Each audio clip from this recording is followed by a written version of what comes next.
medicina baseada em evidência exige que você não só leia artigos, mas que também leia os artigos certos no momento certo e, a partir disso, modifique seu comportamento à base do que você descobriu. A tomada de decisão embasada em médicos especialistas financiados por indústria farmacêutica e a tomada de decisão pelo que é mais barato, que economicamente convém. A medicina baseada em evidências exige na tomada de decisão um prévio exame dos últimos bons artigos científicos. Devemos observar se o estudo foi escrito na sequência, que é a introdução, métodos, resultados e discussão. Também devemos lembrar que o determinante para avaliar a qualidade de um artigo é o método. As falhas mais comuns dos artigos são não abordar os aspectos importantes, a falta de originalidade, não testar ou não realizar outras técnicas de comprovação, erros na realização dos testes devido a amostragens pequenas e análises incorretas, ou conclusões injustificadas e mal escritas. É importante observar se o estudo ele é duplo cego, que, como já foi comentado antes, os pesquisadores e os pacientes não sabem quem que está realmente recebendo o tratamento.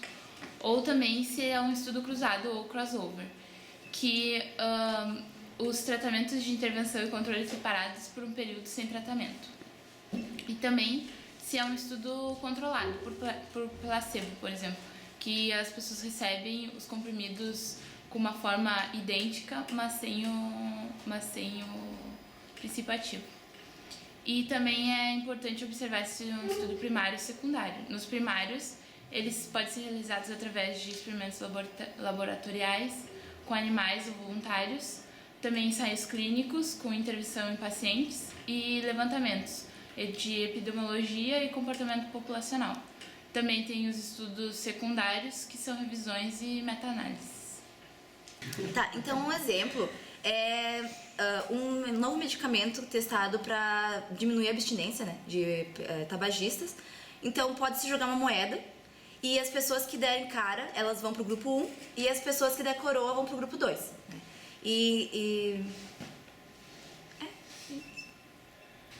O objetivo de um estudo de coorte é verificar se o indivíduo exposto a um determinado fator apresenta, em relação aos indivíduos não expostos ou expostos em menor grau, uma maior propensão a desenvolver uma determinada doença. Geralmente, os fatores em questão são uma vacina, uma substância tóxica, um medicamento. E como exemplo de estudo de coorte, nós podemos fazer uma divisão de grupos de médicos em não fumantes, fumantes leves, fumantes moderados e fumantes pesados. Acompanha esse desfecho ao longo de um período de tempo e usa-se incidência de doenças específicas não específicas e a morte como medidas para avaliar a influência desse agente no surgimento dessas doenças ou na morte. Em um estudo de caso controle, criam-se dois grupos. Um dos pacientes que apresentam uma determinada doença e outro dos pacientes semelhantes, geralmente parentes, que não apresentam aquela doença. O primeiro grupo é o caso e o outro grupo é o controle. Investiga-se a história clínica de cada um dos indivíduos dos dois grupos e assim encontra-se ou não possível fator de risco para a doença em questão. Por exemplo, eu li um estudo lá que tinha um grupo de pacientes com câncer e outros sem. Os pacientes com câncer tinham uma história clínica de ter realizado uma tomografia entre os 4 e 8 anos de idade. Os sem não tinham. Mas isso quer dizer que a tomografia causa câncer? Não quer dizer isso. Apenas que tem uma relação entre a tomografia e os pacientes com câncer. Mas não que cause mesmo câncer. Bom, agora eu vou falar um pouco sobre os estudos transversais. Eles são estudos que servem basicamente para dados epidemiológicos, pois eles não se interessam com o segmento dos pacientes envolvidos na pesquisa. Os dados eles são recolhidos em um único momento, e é a respeito de uma informação atual ou um dado que já passou. Por exemplo, você consome bebidas alcoólicas? Quantas vezes você foi ao médico no último ano? Sobre o relato de caso, apesar de ele ser o menos graduado na escala de confiança, ele não pode ser menosprezado. Por exemplo, ele foi bem importante por causa da bebida.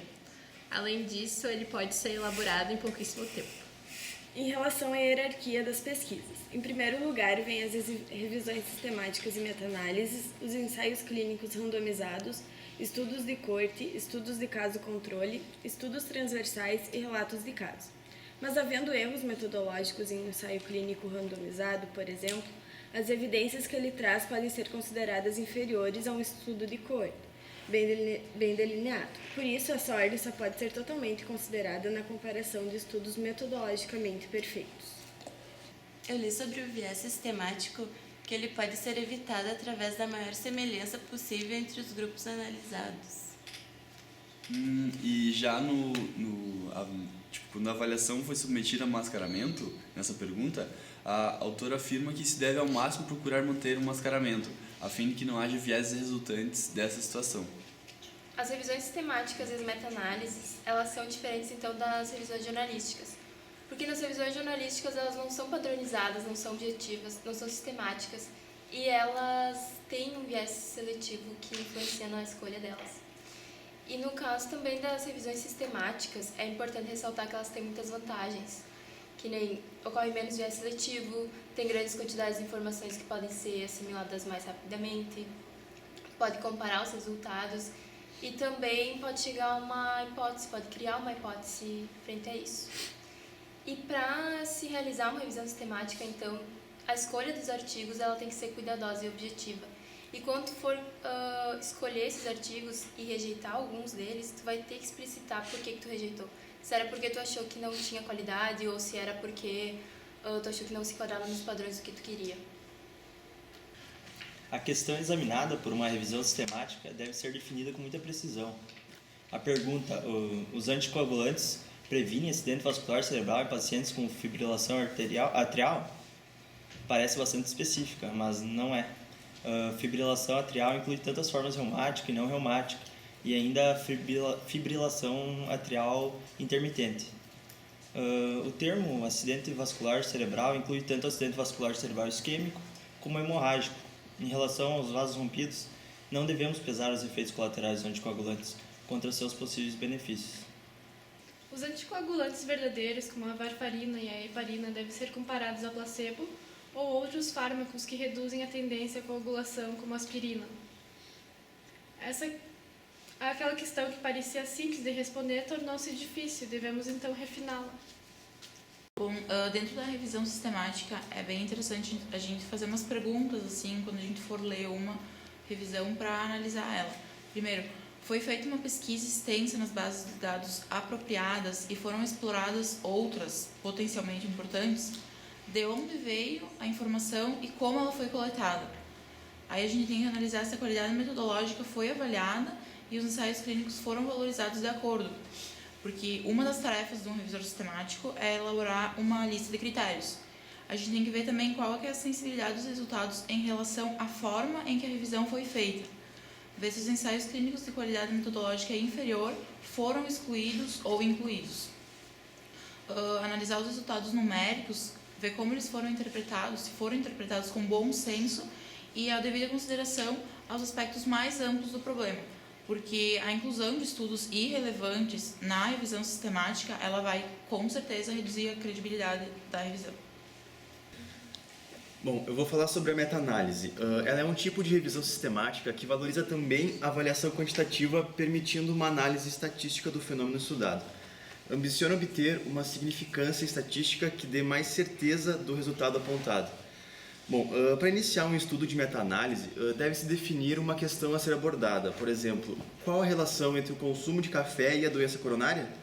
E do tipo de estudos que serão usados. Bom, o próximo passo é definir as variedades de estudo, como o resultado esperado. No caso em questão, seria uma das várias formas de manifestações da doença coronariana. Por exemplo, o infarto agudo do miocárdio, a angina de peito, a insuficiência coronária e tantos outros, né? A exposição, nesse caso, deveria definir-se uma escala de exposição em relação ao consumo de café. Os fatores de confusão, neste caso, seria importante ter informações, por exemplo, sobre os hábitos tabágicos. Bom, a seguir é feita uma pesquisa exaustiva para encontrar, idealmente, todos os estudos sobre a questão. Esta pesquisa é feita utilizando-se a base de dados bibliográficos disponíveis, como o Medline, por exemplo.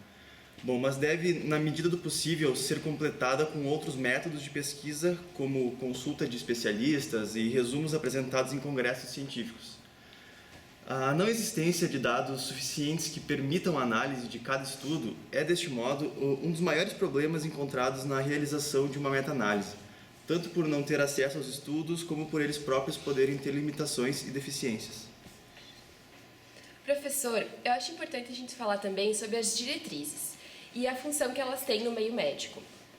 Então, diretrizes são afirmações desenvolvidas sistematicamente para auxiliar nas decisões do médico sobre o cuidado na saúde apropriado para circunstâncias clínicas específicas. E ainda é importante diferenciar as diretrizes dos protocolos. Protocolos são instruções sobre o que fazer em circunstâncias específicas. São bem semelhantes às diretrizes, mas deixam menos espaço para o julgamento individual e, com frequência, são produzidos para equipes menos experientes ou para um uso em circunstâncias bem claras, nas quais as eventualidades são bem previsíveis. Então, há algumas críticas em relação às diretrizes. Uma delas, muitos doutores se sentem encurralados, tendo de seguir umas doutrinas das quais não concordam muitas vezes. Também a falta de concordância por parte dos especialistas a respeito da própria qualidade das evidências, o que deixa uma incerteza grande no ar. A falta de apreciação das evidências pelos médicos, os quais muitas vezes não convencidos de que tais evidências sejam verídicas ou insuficientes para mudar de atitude, sendo superiores a tais pesquisadores. Também a própria medicina defensiva, a qual faz com que os médicos duvidem de tudo e confiram inúmeras vezes cada resultado para não haver dúvidas. Restrições estratégicas de custo e de práticas específicas. A falha dos pacientes em aceitar os procedimentos novos. Também as influências concorrentes de outros fatores não médicos, como mecânicos e informáticos. E também a falta de um feedback apropriado e específico para o paciente sobre o desempenho, espalhando novamente a incerteza. Também é importante salientar que essas diretrizes elas têm determinados objetivos.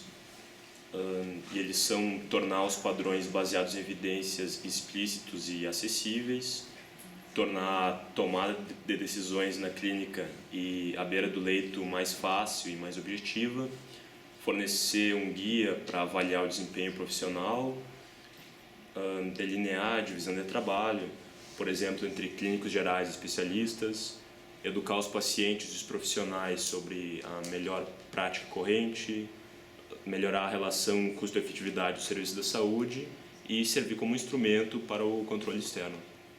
No entanto, muitos médicos acreditam que no serviço de saúde, ao se utilizar diretrizes e protocolos, a gente trata as doenças e não as pessoas. Portanto, é imprescindível deixar claro que as diretrizes e protocolos foram criadas para dar um norte ao profissional e não para tirar sua capacidade de julgamento e decisão. No sistema de saúde do Reino Unido, os profissionais de saúde têm a obrigação contratual de basear nas melhores evidências de pesquisa disponíveis. Nos Estados Unidos, eles podem ser responsabilizados aqueles que não desenvolverem sobre diretrizes verídicas. Mas as diretrizes, elas são reconhecidas, então, como propostas e caminhos que o médico pode ou não trilhar quando ele for atender o paciente. Hoje em dia, na área da saúde, é muito importante a questão econômica. Sempre é preciso ter em mente a diminuição dos custos, qual vai ser o custo-benefício, o custo-utilidade e o custo-efetividade. Então, sobre a análise de minimização de custos, ela usa o método comparativo financeiro entre dois produtos que têm a mesma eficácia comprovada, como, por exemplo, um medicamento e seu equivalente genérico.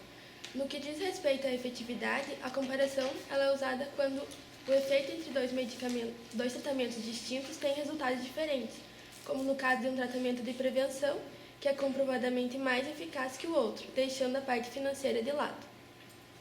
Uma outra questão é a análise dos benefícios que o investimento na área da saúde proporciona. Por exemplo, valeria mais a pena a gente investir num bebê prematuro que precisa de UTI do que numa mulher de 50 anos que tem câncer, por exemplo? A complexidade de um questionário pode ser muito variável, desde um simples verdadeiro e falso até amplas escolhas de resposta. Ainda sobre o estudo por questionário, a gente deve pensar em alguns itens, como, por exemplo, qual era a pergunta da pesquisa e se o questionário era adequado para respondê-la, se o questionário utilizado ele era válido e confiável, e como parecia o questionário, se ele era adequado à população-alvo, se as instruções estavam claras. O questionário foi adequadamente testado em um estudo piloto? Qual foi a amostra? E como o questionário foi aplicado? Como os dados foram analisados? Quais foram os principais resultados? Quais são as conclusões chaves?